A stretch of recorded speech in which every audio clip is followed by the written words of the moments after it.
오늘 저에게 주신 하나님의 말씀은 사도행전 18장 5절로부터 11절까지입니다. 저와 여러분의 한 절씩 읽고 마지막 절은 합독하도록 하겠습니다.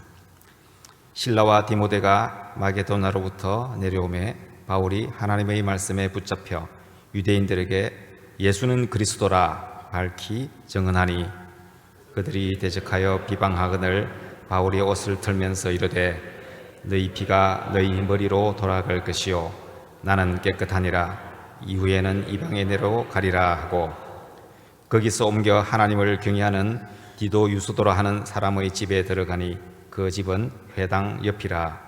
또 회당장 그리스보가 온 지방과 더불어 주를 믿으며 수많은 고린도 사람도 듣고 믿어 세례를 받더라.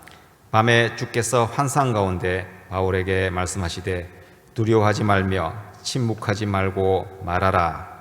내가 너와 함께 있음에 어떤 사람도 너를 대적하여 해롭게 할 자가 없을 것이니 이는 이 성 중에 내 백성이 많음이라 하시더라. 다 함께 1년 6개월을 머물며 그들 가운데서 하나님의 말씀을 가르치니라. 아멘. 오늘은 우리 송필호 목사님께서 내가 너와 함께 있음에 라는 제목으로 말씀 전해 주시겠습니다. 제가 기도하겠습니다. 주님, 오늘 아테네에서 고린도로 이동한 바울의 행적을 따라가 보면서 주님의 위대하심을 알게 하시고 오늘날 우리가 어떻게 살아야 할지 가르쳐 주십시오. 예배 시간을 통해서 마치 기름진 음식을 먹는 것처럼 우리 영혼에 만족을 주시며 길을 잃은 영혼에게 길을 보여주시고 잠자는 이들이 깨어나게 하시며 우리의 죄를 드러내 주셔서 회개하게 하시옵고 미지근한 심령 속에 주님을 향한 깨끗함과 열정을 새롭게 일으켜 주옵소서. 성령님께 이 시간을 온전히 의탁하며 예수님의 이름으로 기도드립니다. 아멘. 바울은 2차 선교 여행 도중에 마게도니아 지방에서 박해를 피해 아테네까지 내려갔습니다. 그곳에서 우상이 도시에 가득한 것을 보고 격분한 그는 회당에서나 장터에서나 만나는 사람마다 예수님과 부활을 전했습니다. 사람들은 바울이 새로운 신들을 전하는 줄 알고 호기심이 발동하여 그를 아레오바고 언덕으로 데리고 갔습니다. 이에 바울은 성경적인 이야기를 헬라식으로 전했습니다. 이 청중이 성경을 알고 있는 유대인이 아니라 다양한 신들을 섬기는 이교도 그리고 철학자들이었기 때문입니다. 바울이 전하는 그 말씀을 듣고 어떤 사람들은 조롱하고 어떤 사람들은 믿었습니다. 아테네에서는 소수의 개종자만 얻었습니다. 이제 그는 이 아덴을 떠나 고린도로 향하게 됩니다. 오늘날 이 고린도로 가려면 아테네에서 시내버스를 타고 약 1시간 조금 넘게 가게 되면 신고린도라고 그 도시가 나옵니다. 이 신고린도는 지진으로 인해서 1928년 이후에 새롭게 조성된 신시가지입니다. 이 바울 당시 구고린도로 가려면 이 신고린도에서 택시를 타고 조금만 가면 되는데요. 이 당시 이 고린도는 세계적인 상업의 중심지였습니다. 물론 오늘날 지금은 보시다시피 사진에 보시다시피 유적만 남아 있습니다. 이 지도를 보면 이 고린도는 이 그리스 본토와 펠로폰네소스 이 반도 이 연결 부위에 딱 자리 잡고 있습니다. 그래서 동쪽과 서쪽의 바닷길 그리고 남쪽과 북쪽의 육로 이것이 정확하게 맞아떨어지는 최고의 입지를 갖춘 도시였습니다. 고린도는 오래전부터 위쪽에 있는 아테네와 아래쪽에 있는 스파르타와 서로 경쟁할 정도로 번성한 도시였는데 기원전 146년 로마의 반기를 들다가 정복되어 초토화된 이후에 다시 기원전 44년 율리우스 시저가 다시 건설하여서 마침내 아가야 지방의 수도가 되었습니다. 그런데 이 지도를 다시 보시면 이 에게해 그리고 이 이오니아해로 가자면 그래서 이 이오니아해를 거쳐서 로마까지 가게 되거든요. 가자면 이 펠로폰네소스 반도를 화살표처럼 수백 킬로미터를 돌아서 가야 합니다. 그래서 이 운하의 필요성이 일찍부터 대두되었고, 이에 로마의 네로 황제는 노예 6,000명을 동원해서 공사를 시작했지만 실패했습니다. 고대 기술로는 공사가 어려웠던 것이죠. 그래서 다른 방법으로 이 약 6km 되는 이 좁은 육로, 이 육로에 돌로 포장을 해서 돌로 배를 수레로 끌어서 바로 에게 쪽에서 이오니아 해 쪽으로 옮긴 후에 다시 배를 띄웠다고 합니다. 그러다가 1800년도에 들어와서 이 파나마 운하를 건설한 프랑스가 약 12년간의 공사를 한 끝에 비로소 운하가 뚫렸습니다. 이 고린도 운하가 뚫린 바람에 수백 킬로미터를 단축하게 된 셈이죠. 바로 고린도 운하의 모습입니다. 오늘날 고린도 운하는 파나마 운하, 수에즈 운하와 더불어 세계 3대 운하 중에 하나입니다. 자, 이제 고린도 시내로 한번 들어가 보겠습니다. 혹시 여러분 지난주에 바울이 아테네에서 전도할 때 등장했던 몇 장소를 혹시 기억하십니까? 다시 한번 볼까요? 먼저 시민들의 집회 장소, 그리고 시장이었던 아고라가 있었죠. 제일 왼쪽 위. 그리고 중간에 아레오바고가 있었는데 그곳은 작은 바위 언덕으로 토론하고 재판하던 장소였습니다. 이 아고라에서 전도하던 이 바울을 사람들이 이 아레오바고 언덕으로 데리고 갔죠. 자, 그리고 오른쪽에 가장 높은 곳에 아크로폴리스가 있었습니다. 그 위에 파레토논 신전이 있었죠. 자, 이제 고린도로 가볼까요? 이 고린도에도 이 아고라, 그리고 아레오바고, 아크로폴리스 같은 곳이 있을까요? 물론 있습니다. 그리스 폴리스는 우리나라 대도시처럼 서로 비슷한 곳이 많기 때문에 그렇습니다.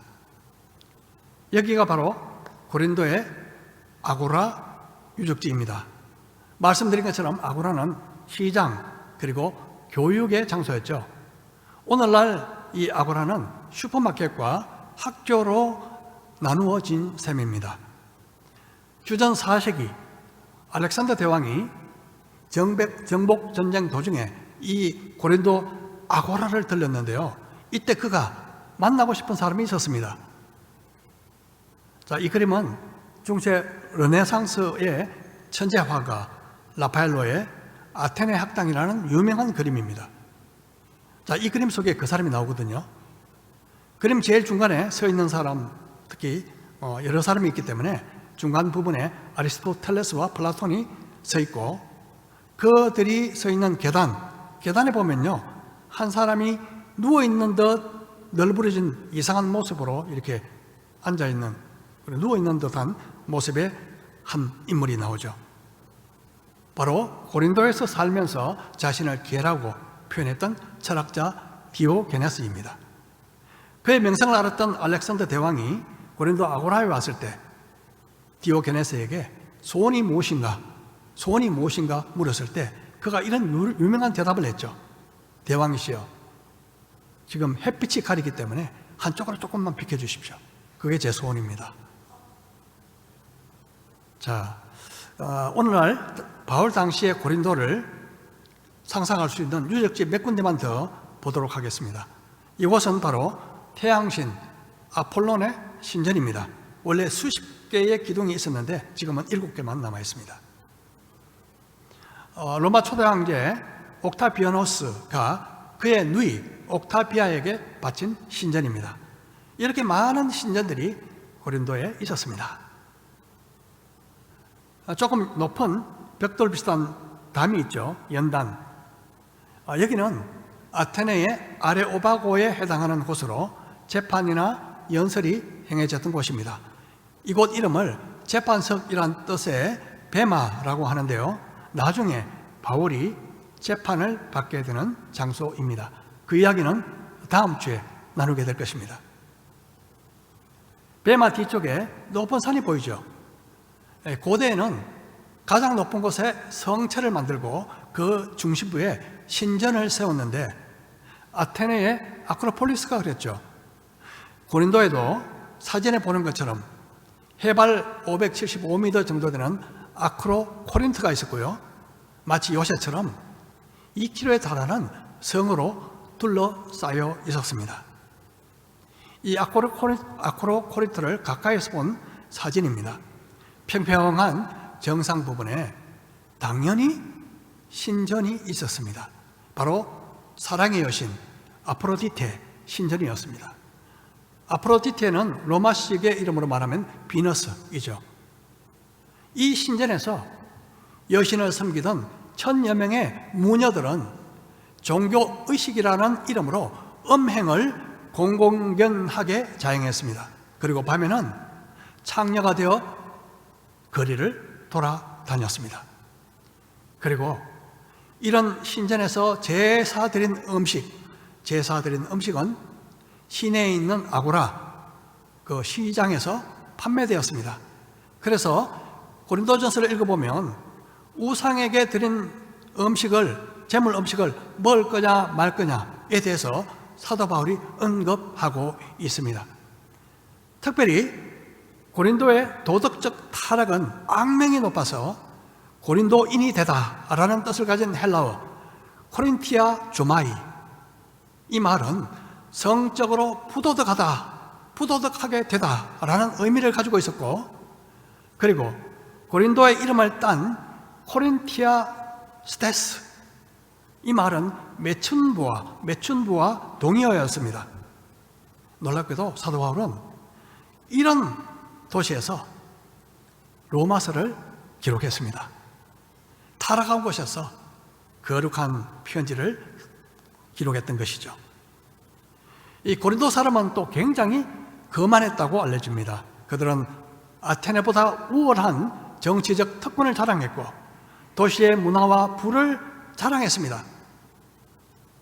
지금까지 바울의 고린도 사역을 좀 더 이해하도록 고린도의 역사 그리고 지리, 사회적 배경을 여러분께 잠시 나누었습니다.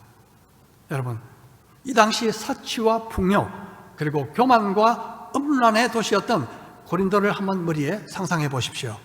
바울이 복음을 전했을 때 과연 이들은 어떤 반응을 보이게 될까요? 무엇보다 바울이 고린도에 처음 도착했을 때 그의 심정은 과연 어땠을까요? 그때 바울의 솔직한 그 마음을 고린도전서에서 알 수 있습니다. 2장 3절에 내가 너희 가운데 거할 때에 약하고 두려워하고 심히 떨었노라. 선교 여행 중에 죽음에 이를 정도로 돌탕에 맞고 그럼에도 불구하고 바로 일어나 성내에 가서 복음을 전했던 바울, 두려움을 전혀 모를 것 같은 그 정도로 강인하게 보였던 이 바울은 고린도에서 약하고 두려워하며 심히 떨었다고 고백합니다. 이 말은 절대 과장이 아니었습니다. 음란하고 타락한 고린도 문화, 그동안 복음을 전하며 받았던 박해로 누적된 피로감, 어디 가나 박해에 앞장섰던 유대인 공동체들, 이교도들과 철학자들의 이성적 논리와 교만한 태도, 이런 것들로 바울은 심한 중압감을 느꼈을 것입니다. 그는 더 이상 인간적인 지혜로 설득하지 않고 오직 그리스도와 십자가만 전하겠다, 그렇게 결심합니다. 바울이 특별한 사도였으면 부인할 수 없지만 그럼에도 불구하고 그는 슈퍼맨이 아니라 우리와 똑같이 약하고 두려워하고 떨었던 인간이었습니다. 그럼 바울은 이 두려움을 어떻게 극복하며 복음을 전했을까요? 이제 고린도에 도착한 바울의 행적을 따라가 보도록 하겠습니다. 그 후에 바울이 아덴을 떠나 고린도에 이르러 아굴라라 하는 본도에서 난 유대인 한 사람을 만나니 글라우디오가 모든 유대인을 명하여 로마에서 떠나라 한고로 그가 그 아내 브리스길라와 함께 이달리아로부터 새로 온지라 바울이 그들에게 가매 생업이 같으므로 함께 살며 일을 하니 그 생업은 천막을 만드는 것이더라. 바울은 고린도에서 정말 귀한 평생 동역자 부부를 만나게 됩니다. 그들은 바로 흑해 남해에 있던 본도 지역 출신의 유대인 아굴라와 브리스길라였습니다. AD 49년경 로마 황제 글라우디오가 모든 유대인을 추방하라 그런 명령을 내리는 바람에 그들은 로마를 떠나 고린도로 이주했습니다. 일설에 의하면 그들에게는 오늘날 주택 복합 상가처럼 1층에 천막 만드는 사업장이 있었고 2층에 생활 공간이 있었다고 전해집니다. 바울은 그들을 찾아가 함께 일을 하게 되는데요, 바울이 직공으로 들어갔든지 아니면 동업했든지 그랬을 것입니다. 유대교회에서는 서기관이나 랍비가 가르치는 대가로 사례비를 받는 것을 좋지 않게 여겼기 때문에 생업을 위해서 보통 따로 직업을 가졌습니다. 바울이 고린도에서 일을 하며 복음을 전했을 때 그 상황을 고린도 후서에서 이렇게 언급하고 있습니다. 또 내가 너희와 함께 있을 때 비용이 부족하였으되 아무에게도 누를 끼치지 아니하였으면 마게도냐에서 온 형제들이 나의 부족한 것을 보충하였음이라. 내가 모든 일에 너희에게 폐를 끼치지 않기 위하여 스스로 조심하였고 또 조심하리라. 바울은 선교 사역에 장애가 되지 않도록 극히 조심했습니다. 즉 누를 끼치지 않도록 자비랑 선교를 했던 것입니다. 그러나 마게도냐로부터 보내온 그들이 보낸 헌금이 있을 때는 일을 내려놓고 선교에 집중했습니다. 그는 복음 사역을 하면서 물질적인 도움을 받을 권리가 당연히 있었지만 돈 때문에 사역한다, 그런 오해를 받지 않기 위해서 무척 애썼습니다. 바울이 아골라와 브리스길라 부부를 만난 것은 정말 하나님이 예비하신 은혜였습니다. 그들은 바울의 든든한 동력자였고 후원자였고 그리고 헌신된 일꾼이었습니다. 또한 그들은 평신도 사역자로 일하면서 바울의 사역을 도왔을 뿐만 아니라 또 스스로 사역도 감당했습니다. 바울이 고린도에 처음 와서 두렵고 떨리는 상황이었을 때 그들 부부가 옆에 있으므로 바울에게 큰 힘이 되었음은 부인할 수 없는 사실입니다. 신혼 시절 군대에 있을 때 제가 살고 있던 곳은 휴전선 근방 이 포병 훈련장이 있는 곳이었습니다. 종종 밤중에도 그곳에서 팡팡 대포를 쏘는데요, 아파트까지 크게 소리가 들렸습니다. 간이 약한 사람은 깜짝깜짝 놀랄 정도였죠. 그런데 제가 훈련 나가서 아내가 혼자 있을 때 한밤중이면 당연히 두려움이 밀려왔습니다. 아내에게요. 그런데 그때 갓난 아기였던 딸이 옆에 있는 것만 해도 큰 위로가 되고 두려움이 사라졌답니다. 말도 못하는 아기가 무슨 도움이 되겠습니까? 무슨 힘이 되겠습니까만은 옆에 있는 것만 해도 두려움이 사라졌다는 거죠. 누가 옆에 있느냐가 중요합니다. 여러분 옆에 누가 있습니까? 내가 사랑하는 사람이 옆에 있으면 그가 힘이 없어도 두려움이 사라질 때가 있습니다. 살다 보면요, 힘이 되는 사람이 있고 옆에서 힘을 빼는 사람도 있습니다. 교회에서도 마찬가지입니다. 우리는 어떤 사람들입니까? 힘이 되는 사람입니까? 아니면 힘을 빼는 사람들입니까? 우리 모두 어떤 이가 약하고 두려워할 때 힘이 되는 사람, 지쳐있는 어깨를 기댈 수 있는 버팀목 같은 성도들이 되시기를 주의 이름으로 축복합니다.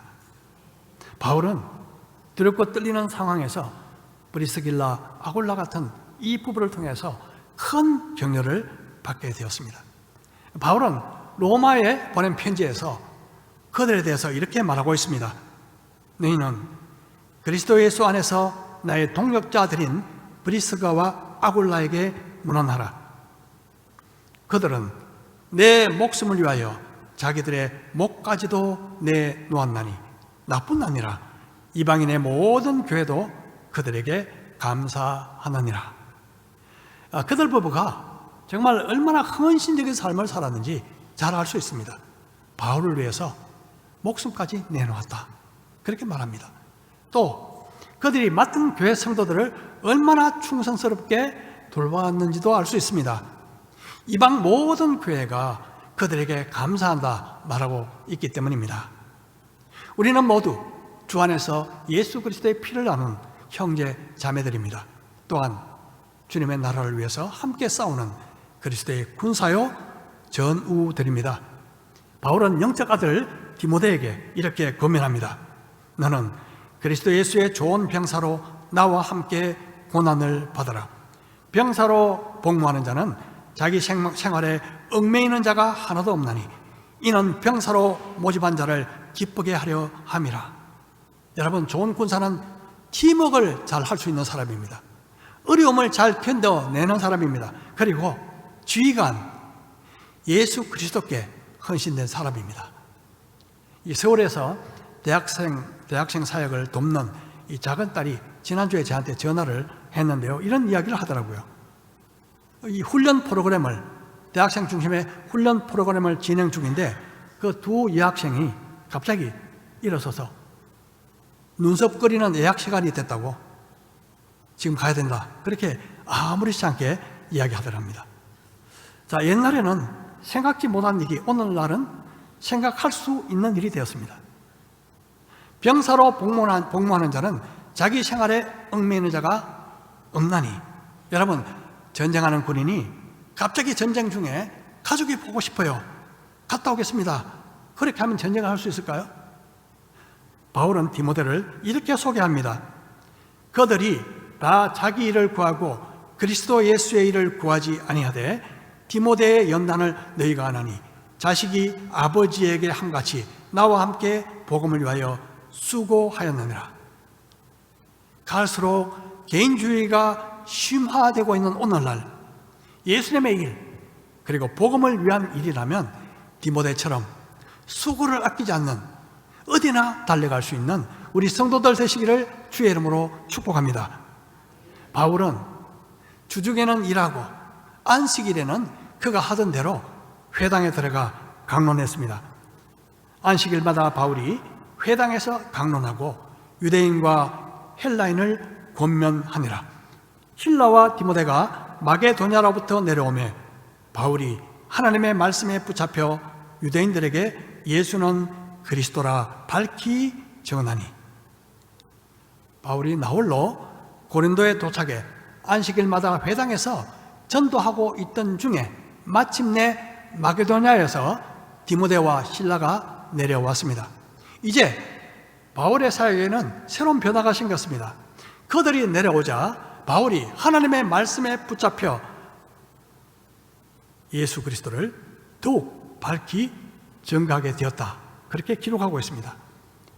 여기서 붙잡혔다라는 말씀은요, 집중했다는 의미가 있습니다.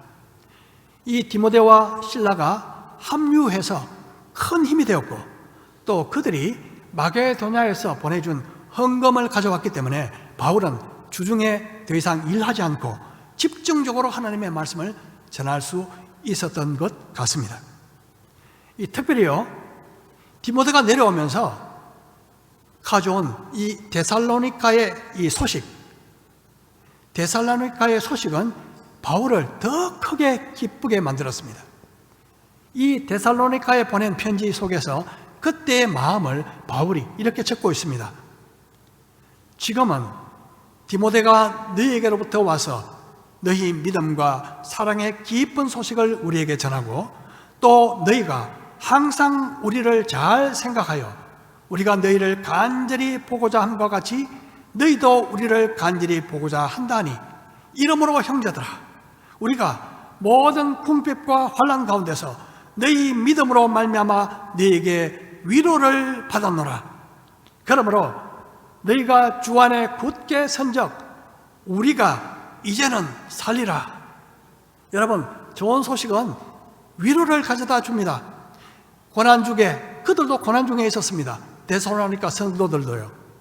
고난 중에 있던 이 데살로니가 성도들이 믿음으로, 그러한 가운데서도 믿음으로 꿋꿋이 살고 있다는 그 기쁜 소식은 모든 궁핍과 환난 중에 처해 있던 바울과 그 동력자들에게 큰 힘과 위로가 된 것입니다. 바울이 야, 이제는 우리가 살겠다 이렇게 표현했을 정도입니다. 수십 년 전 제가 매주 저녁마다 직접 찾아가서 성경 공부를 인도했던 한 분이 있었습니다. 저보다 10살이 많고 대학에 계신 분이었는데 나중에 이분이 중국 선교사로 가서 은퇴하여 지금 현재 경기도에서 살고 계신데요. 그동안 통 연락이 닿지 않다가 이분이 제가 잘 아는 분에게 연락을 해서 그때 너무 고마웠다고 제게 꼭 연락을 전해달라는 그런 부탁을 제가 받았습니다. 자, 이런 소식은, 이런 기쁜 소식은요, 참 이 설교 준비에 지쳐있다가 정말 이 가뭄에 단비 같고 그리고 한여름에 여름 생수와 같은 그런 소식이 되었습니다. 여러분, 과거에 영적으로 나를 도와주었지만 오랫동안 잊고 계신 그런 분들이 아마도 여러분 가운데 계실 것입니다. 혹시 그들이 지금 위로가 필요한 가운데 있을지 모릅니다. 미루기보다 여러분 오늘 예배 마치면 그런 분이 기억나면 그들에게 기쁜 소식, 위로의 소식을 전해보십시오. 데살로니가 성도들의 이 소식이 바울에게 큰 위로를 준 것처럼 우리를 통해서 생수 같은 하나님의 은혜가 그 누구에게 배달될 수 있기를 주의 이름으로 축복합니다. 이 바울은요, 이 데살로니가 교회 소식에 크게 고무되었습니다. 그리고 또 아마도 빌립보 교회에 갔습니다마는 그 교회에서 보내준 헌금도 큰 도움이 되어 바울이 당분간 일하지 않고 주중에도 선교 사역에 집중할 수 있었을 것입니다. 그러나 이 복음을 담대히 전할수록 역시나 반대도 극심해졌습니다. 그들이 대적하여 비방하거늘 바울이 옷을 털면서 이르되 너의 피가 네 머리로 돌아갈 것이요 나는 깨끗하니라. 이후에는 이방인에게로 가리라 하고 거기서 옮겨 하나님을 경외하는 디도 유스도라 하는 사람의 집에 들어가니 그 집은 회당 옆이라. 또 회당장 크리스토보가 온 지방과 더불어 주를 믿으며 수많은 고린도 사람도 듣고 믿어 세례를 받더라. 회당에서 비방하고 반대하는 사람이 계속 생기자 바울은 결단을 내립니다. 회당을 떠나서 새로운 장소로 옮긴 것이죠. 떠날 때 바울은 옷을 털면서 내 피가 네에게로 돌아갈 것이다. 그런 엄중한 경고를 잊지 않았습니다. 우리가 복음을 전할 때 때로는 이 복음에 대해서 악의를 가지고 비판하는 그런 공격하는 사람을 만나게 됩니다. 그때는 그들을 설득하려고 애쓰기보다 논쟁하기보다 한두 마디 충고나 경고를 해주고 떠나는 것이 현명합니다. 바울은 이제 방향을 돌려 회당 곁에 있던 디도 유스도라는 헬라인의 그 집을 교회로 삼아 선교 사역을 시작합니다. 이 디도 유스도는 아마도 상당한 부유한 사람이었는 것 같습니다. 그의 집은 모든 성도를 수용할 만큼 충분히 컸던 것 같고요. 자, 이때부터 아테네와 달리 고린도에서 풍성한 열매들을 맺기 시작합니다. 한마디로 장소를 옮긴 것은 최선의 결정이었던 셈입니다. 유대인 회당장 그리스보라는 사람의 이 가족, 본인과 가족뿐만 아니라 많은 고린도 사람들이 돌아와 믿고 세례를 받았습니다. 그런 중에도 위협은 여전히 상존했습니다. 처음 고린도에 도착했을 때 두렵고 심히 떨렸다고 했던 그 바울에게 그 두려움이 완전히 사라진 것은 아니었습니다. 이때 바울에게 또 하나의 전환점이 일어납니다. 밤에 주께서 환상 가운데 바울에게 말씀하시되 두려워하지 말며 침묵하지 말고 말하라. 내가 너와 함께 있음에 어떤 사람도 너를 대적하여 해롭게 할 자가 없을 것이니 이는 이 성중에 내 백성이 많음이라 하시더라. 1년 6개월을 머물며 그들 가운데서 하나님의 말씀을 가르치니라. 함께하는 동역자, 그리고 데살로니카에서 온 좋은 소식에도 불구하고 바울에게 여전히 외부적인 압력이 가중되고 그리고 두려움을 주는 일들이 계속 있었습니다. 이때 주님께서 밤에 환상 중에 나타나셔서 두려워 말고 담대하게 전하라 말씀하십니다. 내가 너와 함께 하겠다 약속하십니다. 그리고 지금 비록 눈에 보이지 않지만 앞으로 구원받을 그런 나의 백성들이 이곳에 많이 남아 있다고 말씀하셨습니다. 그들을 주님께 인도하는 과정 속에 너를 대적하는 사람들이 있을 것이지만 해를 받지 않도록 내가 너를 보호한다, 그렇게 약속하셨습니다. 주님께서 항상 함께 하시겠다고 하신 것을 바울이 몰랐을 리가 없습니다. 여러분, 하지만 주님의 임재와 주님의 임재의식은 차이가 있습니다. 무슨 뜻일까요? 아마도 저와 여러분은 하나님이 나와 함께 하신다, 나 사실을 믿으실 것입니다. 그렇지 않나요?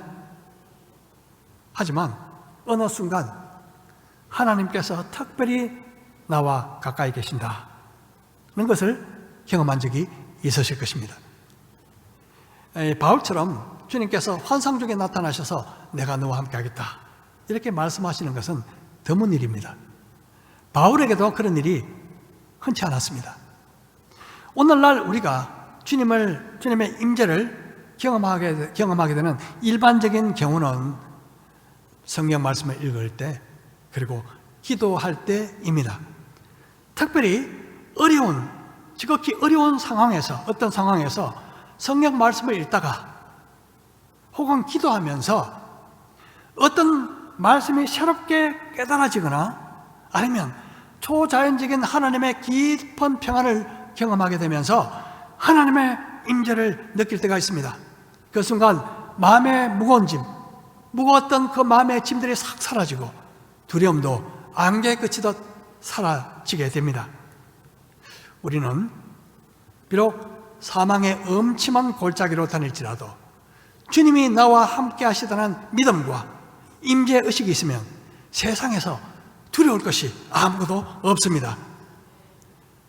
바울이 처음 번영과 사치, 환락의 도시 이 고린도에 왔을 때 두렵고 떨었습니다. 하지만 바울에게는 충성스러운 실라와 디모데가 있었습니다. 곁에. 또 고린도에서 만난 평생 동역자 바울을 위해서 목숨을 내놓을 수 있는 그런 충성스러운 부부 아굴라와 브리스길라도 있었습니다. 또 디모데가 전해준 데살로니가 성도들의 기쁜 소식은 바울의 큰 근심을 들어주었고 두려움에서 벗어나 그에게 큰 위로를 또 가져다 주었습니다. 무엇보다 주님께서 직접 함께 하시겠다고 하신 그 약속은 두려움이 아니라 큰 힘과 용기를 바울에게 주었습니다. 이에 바울은 AD 50년 가을부터 52년 아마도 봄까지 고린도에서 1년 6개월을 머물며 말씀을 가르치는 사역을 계속했습니다. 지금까지 선교 사역 중에서 이렇게 한 곳에 오랫동안 머문 적은 없었습니다. 그만큼 고린도의 사역은 많은 열매가 있었음을 의미합니다. 대도시 고린도의 사치, 허영, 교만, 풍요함, 그리고 음란한 문화 속에서 복음은 1년 반 동안 꽃을 피웠고 그곳에 고린도 교회가 세워졌습니다. 마치 세속적 번영과 부도덕의 쓰레기더미 속에서 아름다운 장미꽃이 만발한 것 같았습니다. 우리가 살아가는 동안, 특별히 우리가 복음 사역을 하는 동안 두려움이 찾아올 때가 있습니다. 그때 누가 옆에 있느냐, 누가 옆에 있느냐가 중요합니다. 우리 모두 주님을 위해서 살아가는 어떤 분, 누군가의 옆에서 실라와 디모데처럼, 아골라와 브리스겔라처럼 든든한 지지가 되어주는 모든 성도들이 되시기를 주님의 이름으로 축복합니다. 그리고 데살로니가 교회의 좋은 소식이 바울에게 큰 기쁨과 위로가 된 것처럼 저 여러분이 날마다 믿음의 좋은 소식의 전달자가 되기를 축복합니다. 주님은 두려워 말라, 그리고 전해라, 내가 너와 함께 하겠다 약속하십니다. 이 주님께서 함께 하시겠다고 약속하신 약속을 평생 붙잡고 복음의 선한 일꾼, 그리고 좋은 군사가 되어 이번 주도 그리스도의 증인으로서 담대하게 복음을 전가하며 승리하는 우리 모든 성도들 되시기를 주님의 이름으로 축복합니다. 우리 말씀을 생각하며 우리 잠시 각자 기도하는 시간을 갖도록 하겠습니다.